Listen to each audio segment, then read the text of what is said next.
Good afternoon, everyone, and welcome to our board development webinar about creating a culture to support improving health and wellbeing.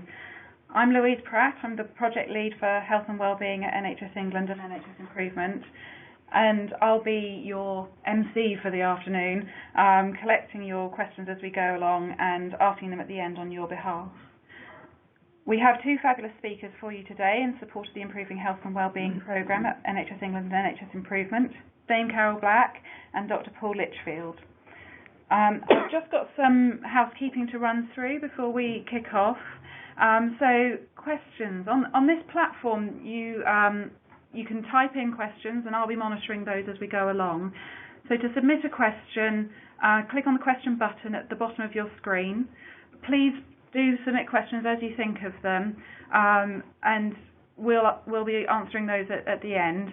If we're not able to answer all questions in the webinar, we'll also be attempting to do that afterwards in a written format. Now, you'll be able to hear us, hopefully.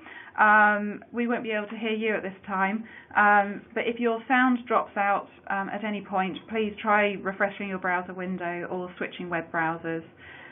For other technical issues, if you notify us by submitting a question, we've also got colleagues in the room who can be providing technical support. So please, if there's any issues, drop those through via that question function. In terms of future viewing, the audio and slides for this webinar are being recorded and will be available to view again on the same link that you've accessed this webinar within 48 hours. So you'll receive an email notifying you once the recording's ready.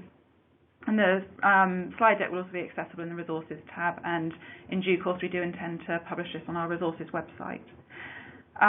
Finally, at the end of the webinar, we've got a feedback survey. So that's a quick survey at the end will pop up once we've finished speaking, and you'll be able to submit your feedback, which we'd really value. It really helps us make sure that we're providing the support that you need going forward. So without further ado, these are our speakers. Just going to hand over to Dame Carol Black. Good afternoon. It's my great pleasure to be sharing this webinar with Paul Litchfield. I'm going to start by talking about the development of health and wellbeing through the eyes of NHS England and NHS Improvement, and this really goes back the last 10 years. So if we can, I thought we'd just remind ourselves of Steve Borman, because in a way he said it all. His recommendations are just almost perfect, and as you'll see, they're recommendations that we've tried to put into the framework which we've been developing. So I'd like us to bear this in mind as we go through the next hour. There was indeed an NHS Systems Leaders Summit in 2013, and the leaders were all very keen. They all committed to do things, but I think if I'm being honest, I would have to say it didn't percolate down to the next level, although the intentions were very good. But I do want to mark out that in 2014, when Simon Stevens became the CEO of the NHS, he said quite clearly that NHS employees will need to be healthy mentally and physically and have good health and well-being and be fully engaged. And of course, that was said earlier by Steve Borman. Things really started to develop when in October of 2014, we decided that we would try and develop proposals and offer for the NHS. At that time, it was really important to stress implementing NICE guidance. There's some extremely good NICE guidance on workplaces, especially for mental health. Promote interventions, and it's interesting, at that particular time, the Workplace Wellbeing Charter and the Global Corporate Challenge were popular and were therefore supported. Strengthening OH, which is still a theme that runs through all we do, and that time we were working very closely with the Faculty of Occupational Medicine, and Simon had a very great interest and determination that food should be much healthier in our hospitals and NHS facilities. This is what the summit in December 2014 committed to. And at that time, we created a group, and around the table were public, private, and academics and third sector members. And the whole thing was to devise a way forward. We learned a great deal from our private sector colleagues. There were some very, very good examples of exemplary practice. But we also learned a great deal from the third sector. Our academic partners were useful, and we had some very good public sector organisations. So that group, that rather informal group, became the advisory board. I just wanted to go back and remind us again of the NICE guidance, and to ask you to think about how that guidance is very much reflected in what Steve Borman said early on.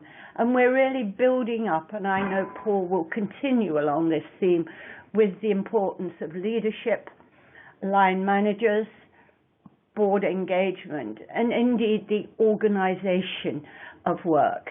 And NICE at that time thought it was very important to provide a business case and economic modelling in order to strengthen the role of the line manager, and indeed to persuade our finance directors that this was worth investing in.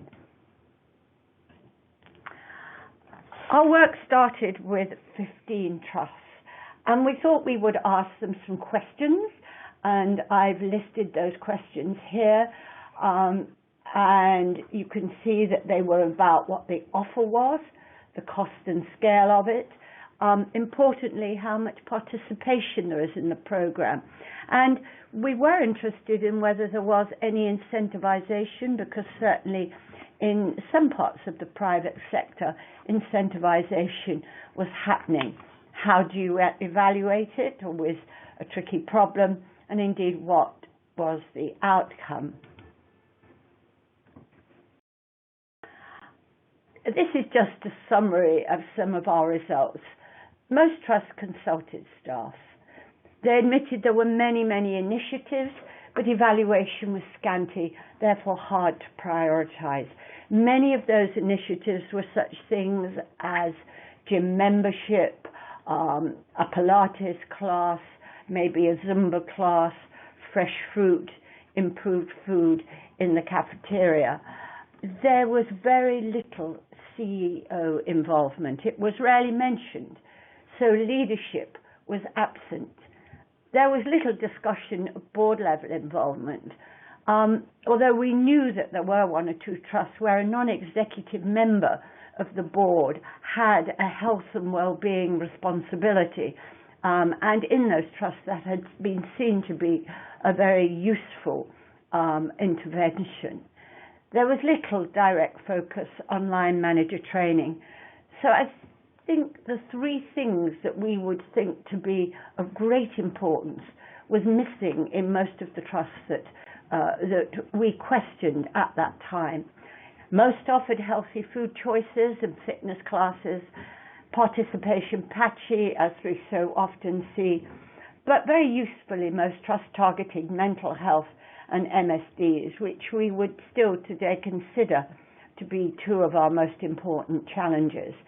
Incentives, very little evidence of incentives being used within the NHS, and evaluation was mostly the secondary effects. And very importantly, there was often an inadequate baseline. People didn't really know their data, and they didn't have that baseline from which to build and to design their interventions. In September of 2015, Simon Stevens said there was going to be a major drive to improve the health and well-being of NHS staff. And he said, frankly, the NHS needs to put its own house in order. And you can see of the 5 million initiatives, there were 3 pillars. The one that we've been most engaged with was the drive for improved NHS staff health. And now I'm really shortening a whole deal of work that we've done since 2014. We've gone through many iterations to develop our framework, but we wanted a practical tool to support the health and well-being of NHS staff. It's been developed over this time by a healthy workforce team in NHS England with an expert advisory board, and Paul and I are both members of that board. We've had great collaboration from NHS Trust. We've had NHS demonstrator sites where we've co-designed and tested the content. So it has gone through a long development process, and it was an iterative process. So we have toolkit sets of 14 elements covering, as you can see, their enablers and health interventions, particularly important mental health, giving case studies and guidance on implementation, and of course describing good practice. A diagnostic tool to benchmark quickly on each element with 3 basic questions can also be found in the framework. And this can be found on NHS employers and NHSI websites. I'm coming back, and I think you will hear this as a repeated message, to the fact that we considered there were some essential enablers, and they were leadership, board engagement, and manager capability. Of course, they're much more difficult to do than the fresh fruit, the bicycle schemes, the gym membership, but they're essential. And I think we would say that if you don't take on the more difficult agenda of leadership, board, and managers, then when you put in the other interventions, they're a bit like sticking plaster, and they're certainly not going to have a long-term effect. So here is our framework. I won't delay on the component parts of it, but you can see these organisational enablers. I do just want to bring out the data. This must be data-driven, and I'll come back to that in my second part of my talk. And the health interventions mirroring the challenges that we find in almost all workplaces of mental health and musculoskeletal health. Our programme at the moment at 73 trusts there, and you could see the combination of the trusts that are within the programme, where we're really trying to roll this out and learn from this programme so that we can make appropriate adjustments. But all trusts have access to the framework, to thematic interventions and case studies and resources that they can access. So that really is a very brief canter through the way we've developed the framework, and I think we could say there that we do have leadership engagement for what we've been doing. But I now want to pick up on that data point. I'd like to look now at a collection of health and well-being data in the workplace.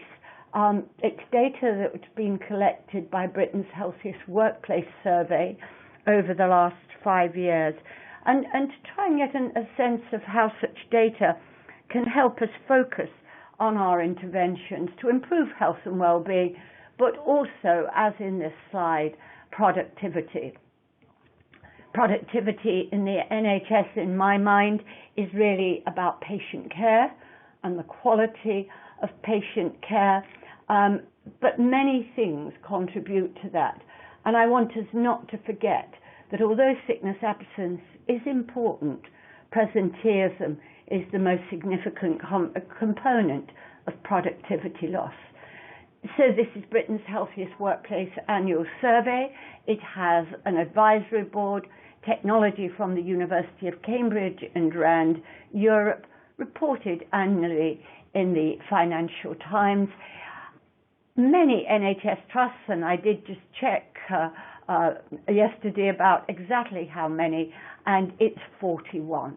but 430 organisations, 150,000 employee respondents since its inception some 5 years ago. As some of you may well know, the way it's developed and delivered is, first of all, the inputs from the management of the organisation, and inputs from employees, of course, on a voluntary basis. The outputs then are an organisational health report, a very comprehensive one, to the institution and to its executives, an individual and, of course, entirely private health report to each employee who participates, with suggestions for improvement, and then a visit to the workplace to help that organisation develop its plan to improve what the data has told them. These are just one or two high-level messages, and I've just chosen a few of the results. This is a cross-sectional analysis on 98,000 distinct employees over a three-year period. The funder, I should have said, of Britain's Healthiest Workplace is Vitality, on what I might call a virtual educational grant. The really important message from this slide is really the size of these circles, and in the bottom you can see the contribution of mental well-being risks to productivity loss, and you can see depression at 19.1 days, bullying some 5.9 days. Financial pressure is also an important factor, and then of course there are lifestyle risks and clinical risks, but it is that mental well-being which contributes so much to productivity loss in our organisations. Workplace stress, this is now I took the 2017 results. Mental well-being, I think these results will come as no surprise to you, but 54% of employees having at least one dimension of workplace stress, with 27% having two or more.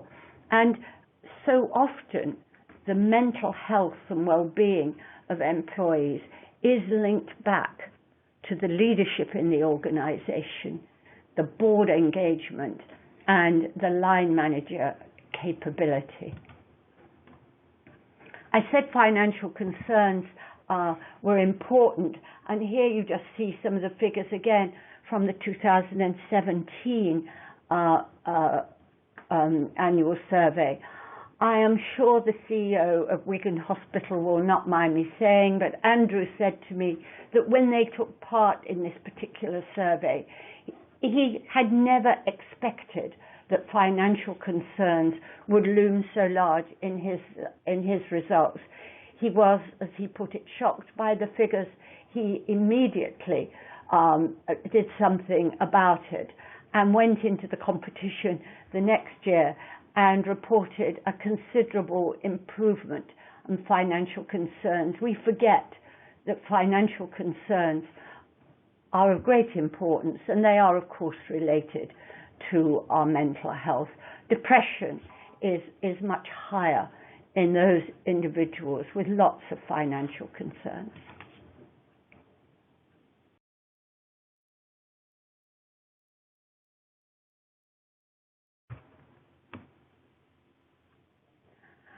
And then, thinking about our musculoskeletal challenges, this is the 2018 survey. This is just back pain, but it's the correlations that I think are interesting and important. Correlation with productivity loss, a correlation with physical inactivity, and in this particular analysis with nutrition, obesity, and smoking profiles, and a correlation again with mental health. So musculoskeletal and mental health should be considered together and not as isolated features. I'm afraid this may not project too well, but let me take you just through the important message from this slide. I asked the analysts to look for me at the information we had on business outcomes, mental health outcomes, and cultural outcomes, depending on your board meeting frequency. So less than annually, twice per year, or more frequently. And really the message is in the colours. Red is bad, worse. Green is better, good. And your yellow is in the middle. And you can see from there, twice yearly reporting to the board in this particular survey had an influence on business outcomes, mental health, and culture. And very finally, the main messages from our 2008 UK cohort, this time 26,000 employees, 129 organisations. I just want to highlight this factor that 1/3 of productivity loss in this 2018 cohort was related to work stress and lifestyle choices, and an average productivity loss calculated to be 81 billion. This is information that's been given to me by a psychologist in Switzerland, and I've just asked to borrow 2 of his slides because he's been doing a lot of work with middle-sized and smaller-sized organisations on the health, both physical and mental, of the line manager and how that might affect or interact with the health of the people who reported to the line manager. So 2017 survey, about 1,400 managers, and it was either I've never had a health problem, I've had a physical problem, psychological problem, or I've had both a physical and psychological problem. And really the take-home message is that healthy managers appear to have healthier employees, and if you have the combination of physical and mental ill health as a manager, then that of course is the worst combination. It may of course be a sort of not only just the effect of the health of the line manager on the employees, there may be an effect the other way, but I think what it is telling us is that healthy managers are a very good thing, and therefore one should support the health and well-being of one's line manager. So very finally, I think what I want to conclude by saying, we need a good workplace, and a good workplace will have good mental health and well-being, and I've just listed there some of the things I think to be extremely important. Please don't let us just do the sticking plasters, and I'm going to hand over to Paul, who will go further into this aspect of work. Thanks very much indeed, Carol. Good afternoon, everybody.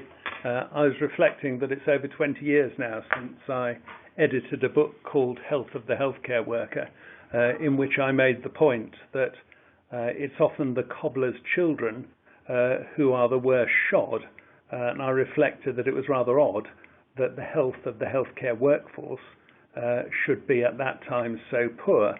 I'm not sure things have improved all that much, and indeed some would argue that things have got worse. Certainly when I go and speak to colleagues down the road in Whitehall and Westminster, in the rare moments they have to think about things other than Brexit, probably the top thing on their mind is the productivity issue, which Carol has already referred to in the UK. And we have a paradox in that employment rates in this country are almost at an historical high, but our productivity over the last 10 years has hardly shifted at all, and we're falling behind many of our key competitors. And there are various explanations for that, various attempts to explain it, but a common explanation is that yes, there is plenty of work, but a lot of it is not good work. And what we see is that work all too often is making people unhappy, making them unwell. And that's especially so in the public sector and the healthcare sector. And as Carol has said, presenteeism is a bigger issue than absenteeism. But when you put the two together, you can see that healthcare is towards the top end, which unfortunately is the wrong end of the spectrum in terms of the number of people off or at work suffering with health problems, and that stress in the public sector and in healthcare in particular is higher than in any other sector. And when one looks at that in financial terms, then the costs within healthcare are higher than anywhere else in the public sector. So it's undoubtedly an issue from a financial perspective. I think even more worrying is that the healthcare workforce is voting with its feet. If one looks at nursing, then almost a third of people who start nurse training do not end up working in the healthcare sector, either in secondary care or primary care. 2/3 do, but almost a third just go and work elsewhere. If we look at junior doctors, of those who complete foundation training, 10 years ago, over 80% of those would have gone on straight into higher specialist training. These days, it's down at 37%. I think, though, the important thing is the other side of that bar chart, the yellows and the oranges, because almost 45% of people are not even working in the health service. Some are going abroad, some are taking a break from work, and a significant number, which is the yellow bit of the chart there, are doing other jobs other than medicine. Now, we might get some of those people back into healthcare and some of those people back into the NHS, but we're going to end up losing a lot, and that strikes me as a huge waste of expensively trained resource. Work is a major driver of people's well-being, and there are various ways of thinking about that, but one of the ways I find most useful is to think about the drivers of well-being, and there are 5 key elements to that. 4 of those are what a philosopher would term the hedonic elements. In other words, that's the attribute in human nature that you try to maximize the good things and minimize the bad things. And then the 5th element is the eudaimonic element, by which a philosopher means that as human beings we need to feel that we have meaning in our lives, a sense of purpose. And when you look at those hedonic, those tangible elements, if you like, health is an important one, but there are other things too. Security, relationships, environment are all important. And it's in security, it's not just physical security, it's financial security, and a lot of work's been done on that in recent years. Relationships, yes, relationships in work are important, but so are relationships outside of work.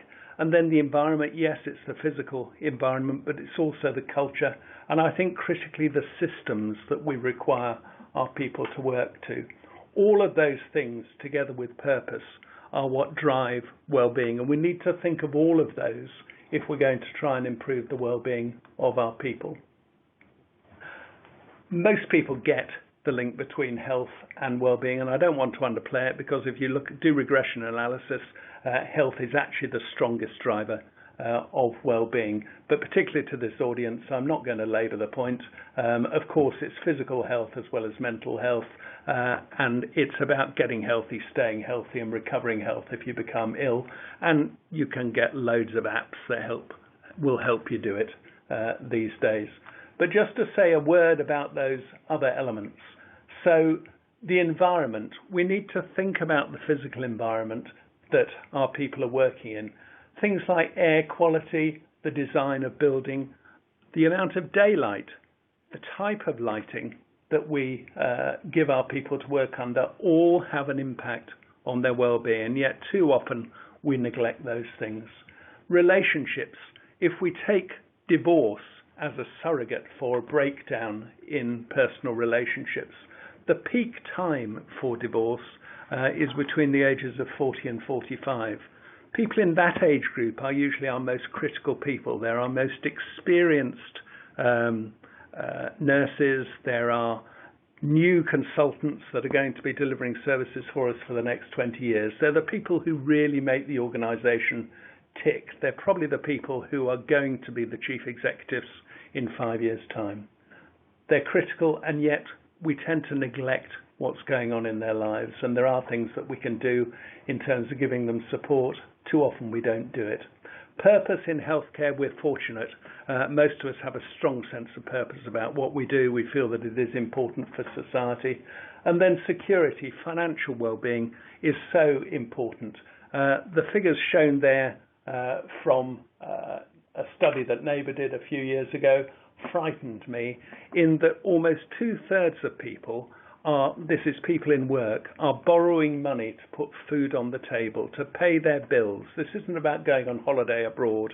This is about the basic needs in life. 2/3 of people are borrowing money for that. 1/3 use credit cards to fund that debt, and 8% use payday lenders, which is almost a guarantee that they're going to get into a cycle of unpayable debt. And there are things that we can do in work that will help with that. I won't labour it, it might come up in questions, but in BT we set up a salary finance scheme which was hugely successful in terms of helping people stay out and get out of debt. Far too often when we think about well-being, we focus on the individual and we don't think enough about the organisation. Both are important, we have to think about both. And if you look at the diagram on the right-hand side of the screen there, those are the 6 risk factor elements that the HSE has produced in their management standards. So the 6 things that contribute to whether people feel stressed or not. There are management standards, it's a legal responsibility that we manage those, and yet too often that's honoured in the breach. We don't think about it when we are creating jobs, when we're managing our people, but we know good work promotes well-being. We know that bad work destroys well-being. And Danny Kahneman, who is a Nobel Prize winning psychologist, did a bit of work 15 years ago now. And the quote there, individuals find meeting their line manager the least pleasant moment of the day. I find unutterably depressing. And as a line manager, as I was until very recently, I found very humbling that might apply to me. And I think it's something we should all reflect upon, because we know what good work looks like. There's plenty of research on that. There's plenty of evidence. This is from a publication that we put out from the What Works Centre for Wellbeing about 18 months ago now, and the 11 elements there are the components of what a good job looks like, the things that will make people feel better about themselves, make them feel motivated. And I'm not going to read them all out, but it's a mix of things about the way that you organise the work and the way that you support people in doing that work, and also with the other things going on in their lives. So it's about designing jobs properly. It's about thinking about the design of the organisation, which is much more than spans and layers for HR colleagues on the call. It's about culture, and as Carol rightly emphasised, it's about leadership. We know that if you do these things, you do drive up the well-being of your workforce. So not just deal with the people who are sick with sticking plasters or whatever it might be, but focus on the whole of the workforce and drive up their levels of well-being. It has real business benefits. So there's good experimental evidence. The one I like best probably comes from Andrew Oswald at Warwick University, where in laboratory experiments he showed that you can get a 10 to 15% increase in productivity by raising people's well-being. Similarly, there's evidence in relation to individual workers from the workplace about a similar level of improvement in service quality. Looking at organisations, again, there's evidence that's been coming out over the last few years to show that you get higher levels of customer loyalty. Those of you with a commercial background will recognise the term Net Promoter Score, which is a standard way of estimating how your business is going to do in the future. Increased productivity, increased profitability, and reduce staff turnover. That is all published evidence and was brought together in a publication that we put out in February of this year, the Global Happiness and Wellbeing Policy Report. So go to chapter 5 there if you want to read about it in detail, but the evidence is there. But of course none of that relates to the National Health Service, and we know that we are very different. Well, maybe we're not, because again we did an evidence review in the What Works Centre about 18 months ago, which was looking specifically at people management practices within the National Health Service. And as you can see from the bar chart there, those organisations that rank well in terms of those management practices that I spoke about earlier, they had significantly higher levels of job satisfaction, worker engagement, their absence levels were lower, patient satisfaction was higher. All of those were significant differences. Mortality was also lower when levels of well-being were higher. Now that's not significant, but looking at those bars, I think that trend tells you something, even if it isn't statistically significant. So this does matter. It does apply to the NHS. So how are we going to make it all happen? What we need to do is persuade people that this is the right way to go. And too often we just focus on the chief executive. We need to engage everybody in the organisation. Of course, the chief exec and the senior management team are critical in terms of giving sponsorship and leadership. But specialist functions are very important too, particularly our colleagues in human resources. They're the people who are going to be implementing a lot of this stuff. They have to be on board. Middle managers can either be a huge enabler or an amazing barrier. I often say they translate chaos. They take the bright ideas that senior management come up with and have to translate them into something that's going to work for the people on the front line. Line managers, we know from oodles of evidence that line managers have the biggest influence on their staff. They're the people that we need to really get the message through, worker representatives, and of course, ultimately, individual employees. The arguments we use for those groups about why it's important to engage with this will differ, but they have to be coherent, they have to be complementary. And that means we have to have a mental model for what we're doing. And a public health model works extremely well in this area. So primary engagement, primary prevention, secondary intervention when things are starting to go wrong, and tertiary resolution for when people have become ill. Those are the three elements, and what you typically find is that as an organisation improves in maturity, they go upstream and spend more time and resources on primary prevention than sorting problems out after they've gone wrong. But we need to turn that mental model into something which is tangible. And one practice which I and a number of others have found very helpful over the years is to create a 9-box grid and to think about those three primary, secondary, tertiary elements, think about education and training, assessment and practical support, and just write in the box, what are you doing in each of those areas? And if you do that, it will reveal to you where you've got gaps, where you've got duplication, and allows you to demonstrate that you are offering something which is coherent. When I started on this stuff 25 years ago, there wasn't a lot going on. We had to invent stuff, we had to design stuff, we had to build it for ourselves. And there was some joy in that, an awful lot more frustration. But you're not in that position. You don't have to reinvent the wheel. There's an awful lot of guidance out there. The NHS framework, Health and Wellbeing framework, gives you something to work to already. It's evidence-based, it's sound, you can trust it. It's supported by a wealth of resources which are specific to the NHS. Of course, there's stuff outside the NHS that you can use if you want to, but even within this ecosphere, there's plenty of guidance in there. So please don't waste time and energy in reinventing things simply because you feel it hasn't been invented in your shop. So to round off, we know that if we promote health and well-being in the workplace, we're going to create higher levels of resilience. That's not just resilience for the people who work in our organisations, it's resilience of the organisations themselves, and what's more, particularly for the biggest employer in the UK, it's contributing to a resilient society, a resilient UK. That's a worthwhile thing to do, and I would urge everybody to give it a go. Thank you. Great. Thank you very much, Dame Carol and Dr. Paul.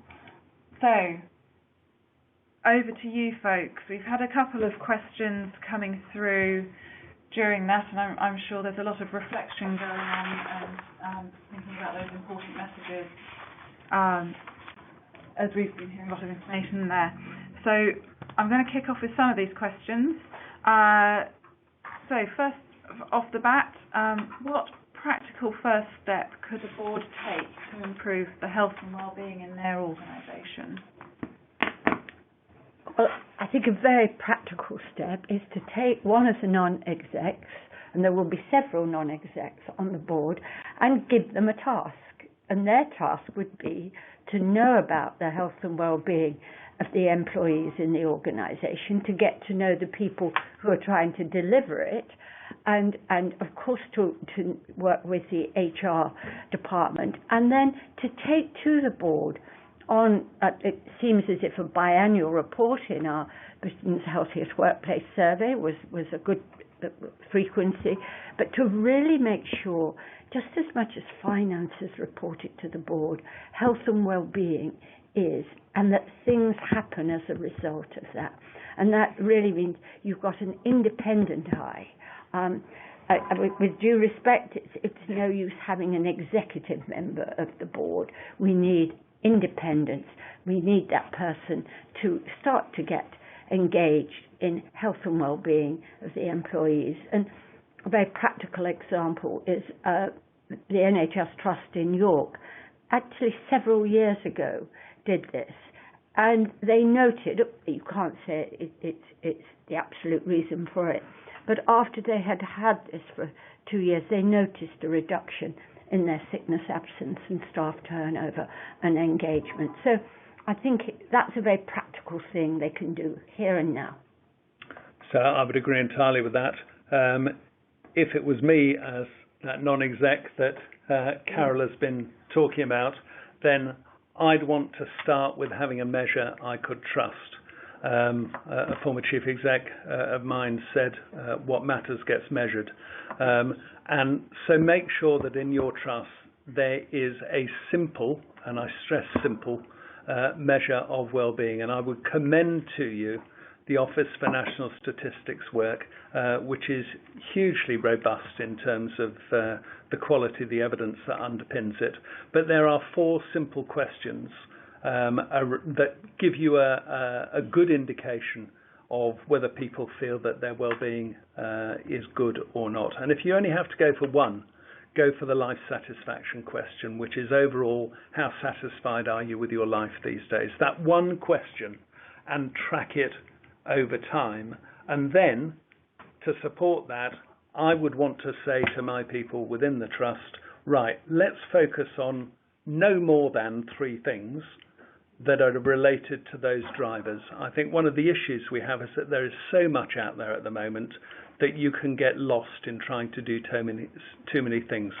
Focus on a vital few, as I say, no more than 3 things within those 5 domains that you're going to make your priority for the next given time period, and see then how you do against those and the impact that they're having on well-being. That's the way I would approach it. Great, thank you both.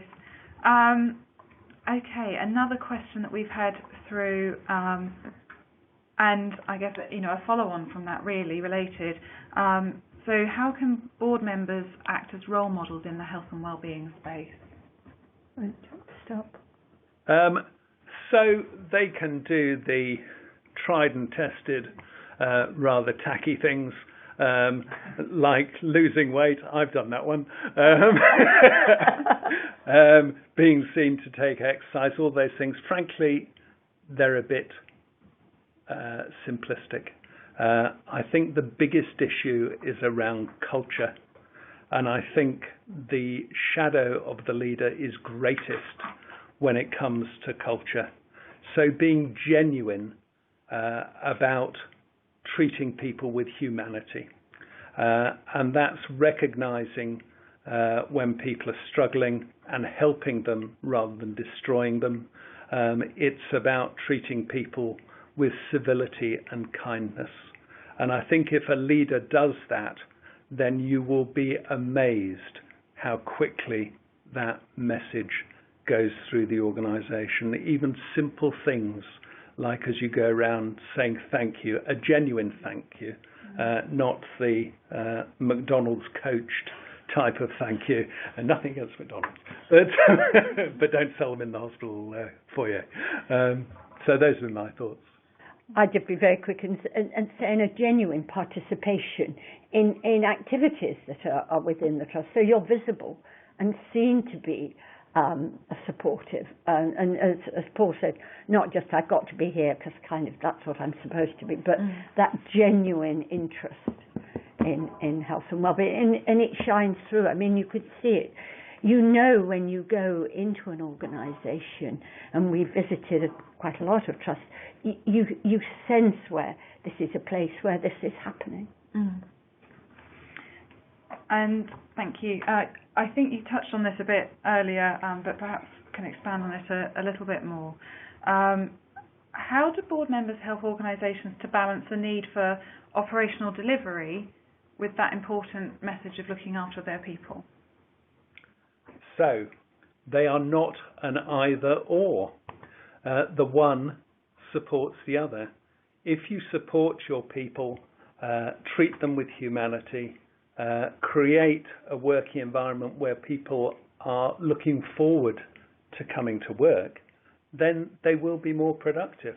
And things like your sickness absence rate, things like the number of job vacancies that you have, will all improve as a consequence of that. Instead of focusing on those outcomes and neglecting the root causes, if we think about the root causes, we will actually influence the outcomes. So I don't see them as being contradictory at all. I see them as being supportive of each other.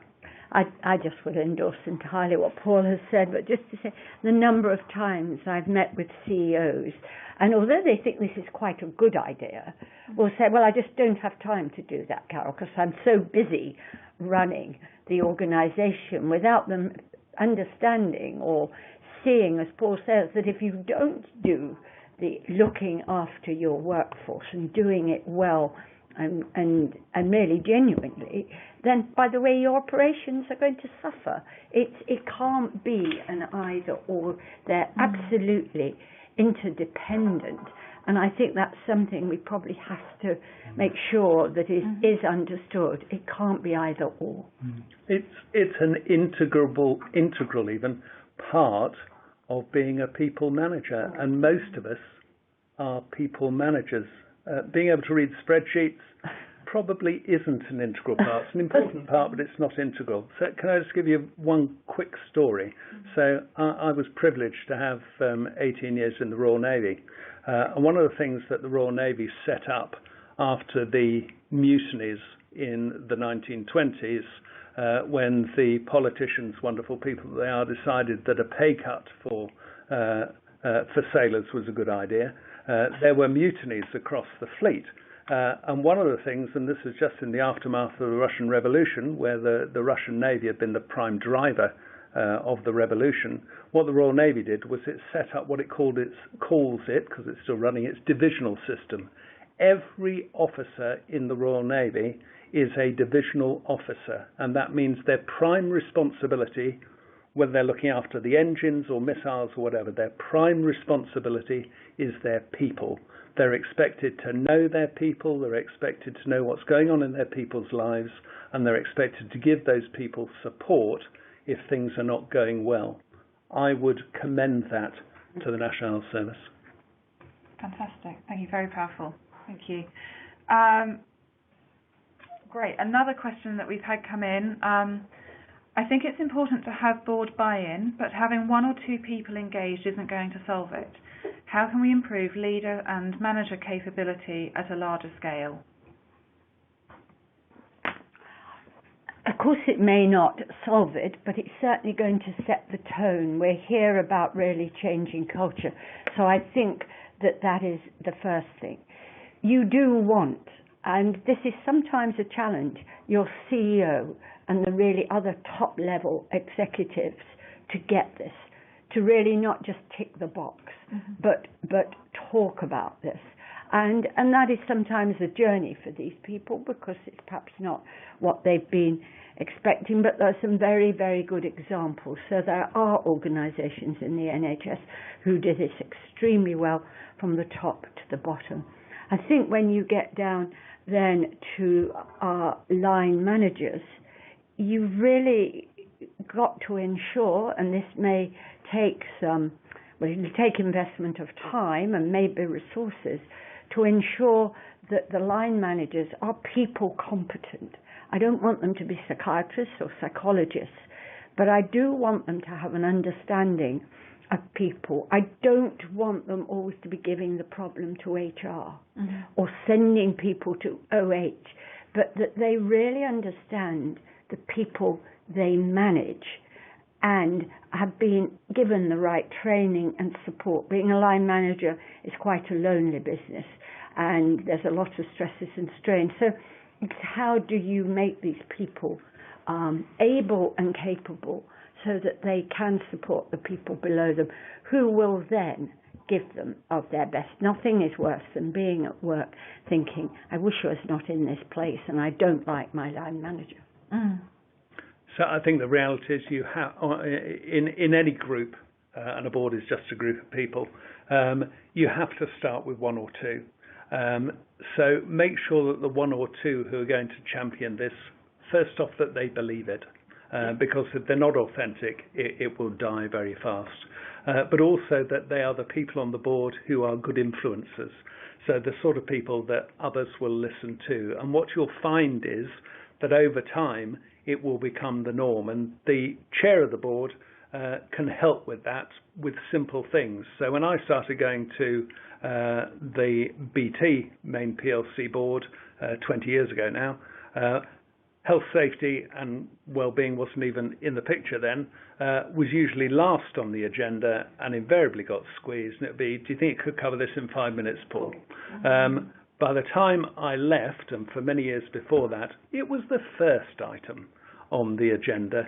And there was never any time pressure at all because the board, from the chairman through to all of the non-execs and the execs, felt that it was an important thing to talk about. So there are things that the chair can do in board meetings to help with that, but make sure that whoever is going to champion this is authentic and a good influencer. Great, thank you. Okay, so we've got another one here. You spoke a bit about presenteeism. Could you please expand on why that can be more of a problem than sickness absence? Right. So presenteeism, there's been quite a lot of work done on this over the last 15 years probably now. It's where people are at work despite the fact that they're not feeling good about themselves. So they're therefore not capable of giving their all. And the answer isn't just to send home anybody who might possibly be ill. It's to address the underlying causes of presenteeism and absenteeism and try and improve the well-being of all of your people. And I would just say you need to think of the sheer breadth of what can be causing presenteeism. So Paul's mentioned some of them, but sometimes people have got terrible caring problems at home and they haven't dared mention it for fear of losing their job. And that becomes more and more of a stress and an anxiety. domestic violence is often hidden, and you have to create the right environment for that to be spoken about. But that people can go to work absolutely terrified, and there are a whole host of things that cause presenteeism that you need to at least be aware of. And so it is enabling people to come to work able to give us their best, but for us to understand these multiple causes and try and relieve as many of them as we can. Yeah.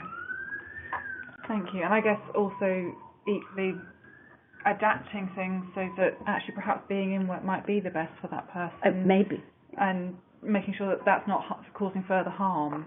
Yeah. Doing so in It often is better for people to be at work with appropriate support than to sit at home stewing. Yeah. Great. Thank you. We've got a question here about where do you think the research in the area of wellbeing needs to go next? So there is quite a lot of wellbeing research. It is a more difficult area than many because the evidence base is very siloed. So you get evidence that comes out of the medical world, from psychology, from social science, from economics, and the evidence is all carried out in different ways using different rating methodologies, and it's very difficult to compare them all. That's solvable. What we do find, though, when we review the evidence is that quite often the evidence is not as robust as one would like. So very often it gives you a pointer towards what might work. It will show associations, but you can't say with very definitely that there is a causal link. So what we need is more longer-term, longitudinal studies that will pull out some of these causal effects. That's not going to be fixed quickly, but it is something which the research councils are aware of and are giving considerable thought to. I suppose I would say that I would like wellbeing research to have a higher profile and to be, if you like, more weighty, and the research councils can really help with this. Because we haven't had enough, as Paul has indicated, really high quality wellbeing research, and we need this to be an area of development, but supported by really, if you like, hard money from research councils, and then done by very good researchers, because that will raise its profile and give us better trials and interventions.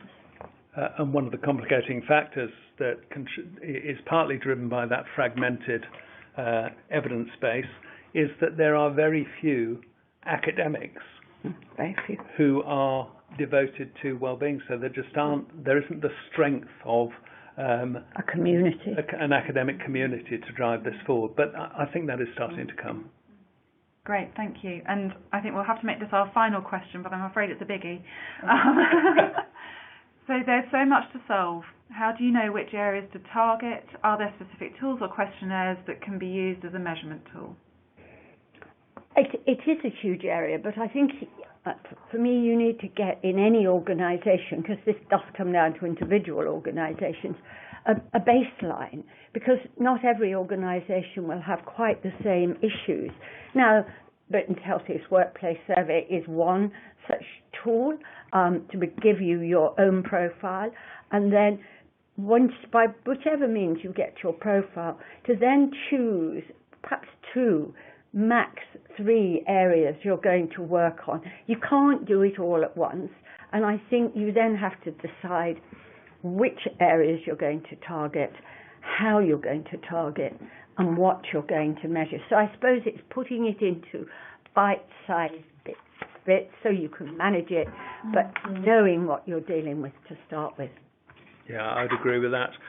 You probably already have a lot of the information that you need through your engagement surveys. So go back and look at your most recent engagement survey and see what it is that people are saying really bothers them, and make sure that those issues have been addressed, so that when it comes round next time, 6 months, a year, whenever it is, that you do it again, you don't just get the same things coming up again, because that's very dispiriting for people. I think actually on the back of that, the free text in the staff survey is often the place where you find your little treasures of things to focus on, rather than just the numbers and the questions. Yeah. Great, that's fantastic. Thank you both very much for your time this afternoon. I hope everybody listening in on the other side of the phone has found that valuable. I know I certainly have. So thank you very much. As I mentioned earlier, we've got a quick feedback survey that we'd really appreciate your thoughts on and your feedback on. And yes, on behalf of all of us, thank you very much, Dame Carol and Dr. Paul. A pleasure. Pleasure.